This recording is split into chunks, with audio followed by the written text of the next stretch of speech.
You're kind of being a downer, Professor. We heard that your course was fun.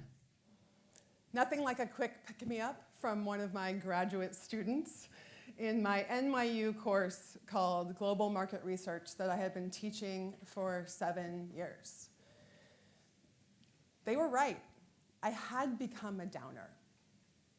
In the first 6 years, I had spent most of my time helping them think about new ways to open their minds to be comfortable exploring creativity. That's an odd thing to do in pretty much what was a statistics class. But I realized, because my students came from all across the globe, that all of our education systems taught us the same thing. To be cautious about speaking unless we're sure we know the answer. So I became less concerned about making good market researchers and a lot more concerned about instilling a way to open their minds to become great team members and great folks who are going to be able to create the next thing. Because fear is not an environment that can ever produce something new or explore creativity. And that tension was something that I wanted to continue to play with. But my student was right. I had changed. I had quit bringing the fun and the ability to explore and go down a rabbit hole and see what could be possible next at the risk of getting it wrong, because so much had changed in the data and measurement world. And so I was spending so much of my time instilling more fear into them because they could no longer trust the survey data, quantitative data, or the focus group, qualitative data, or individual interview data that was going to be coming to them in their decision-making roles post their graduate school education at NYU. And those were the tools that we had, and so those were the tools that we used. And so around that time, my company had been brought to, a Fortune 10 company had come to us and said, we want to understand the future of sports fans and what makes the sports fandom experience connected. So we wanted to understand emotion. And I defaulted to what we'd always known and what we'd always done, which in this case was a quantitative survey because corporate needs assurance, whatever that is or whatever that ever was. They believed that they needed it to make this major decision, but they wanted to understand emotion of fans. And at that moment, a survey or a quantitative study was the main thing we had. But I reverted back to my early days of teaching, and I thought, what if we did it different? What if we explored it differently? Good morning. My name is Stefanie. I'm the founder of Hootology, which is a modernized market research agency. And for the 30 years of my career, I've been obsessed with the gap between the choice between quantitative data and qualitative data and trying to find a way to connect those two.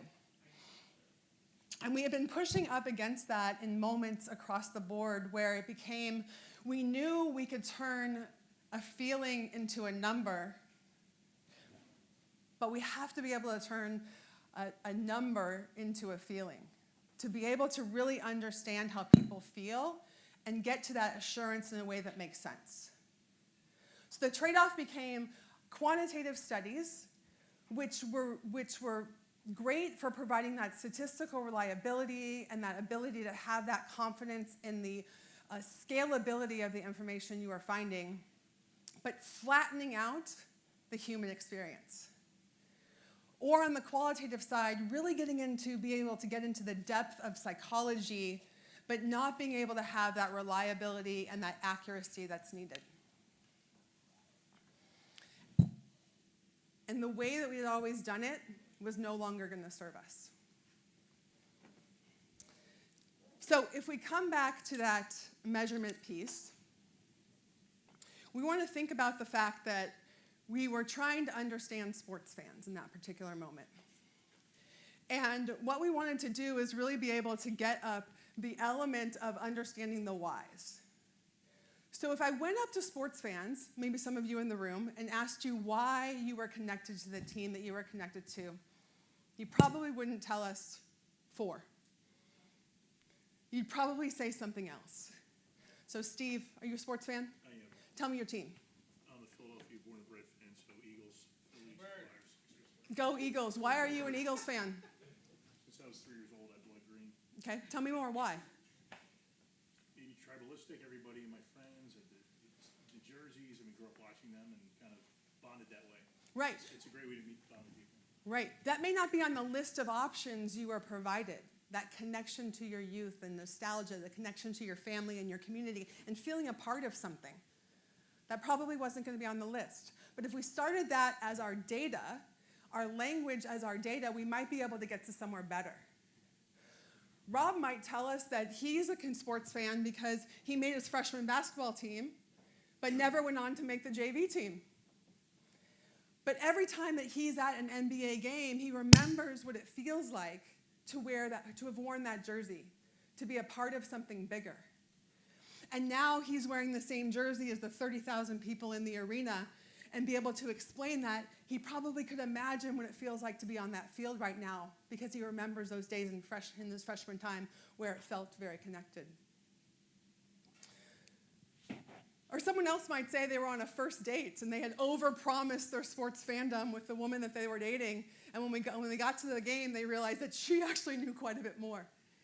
And that intensity of the nervousness about that first date and wanting to impress her might have made you say things and overstate your connection to the game and the rules, and you feel that energy, and now that you're married, it's part of your connection together. None of those are going to be on a list. So the argument then becomes, how do we be able to get to the place where we can understand language? And all of you are words people. And that words element is going to be what generative AI promises us as the ability to be able to connect, to tie those things together in a way that then makes us think about things in a different way.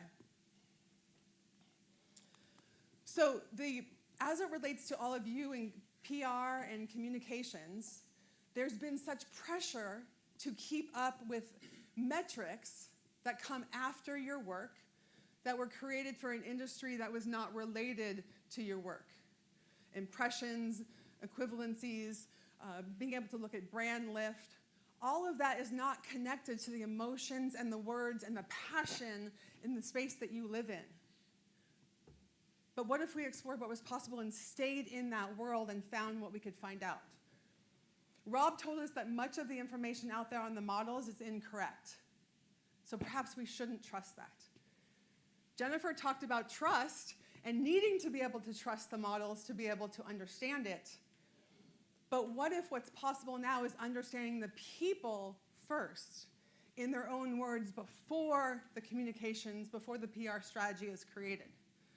So when we all go into the folks who have the money, who need that assurance, who need that accuracy, we can actually walk in and say that we've understood this group of people in a way that truly is impactful for what we're trying to do with that particular strategy. So what does that look like? How does that happen? What we've been able to do is be able to find that we can take that quantitative size sample of people and to let them talk in their own words, and to use the models and the accurate prompt strategies to be able to assess what that list of things is, and then to be able to dive deeper into the whys. So we can walk out with statistical accuracy of understanding that group of people that we're looking to understand.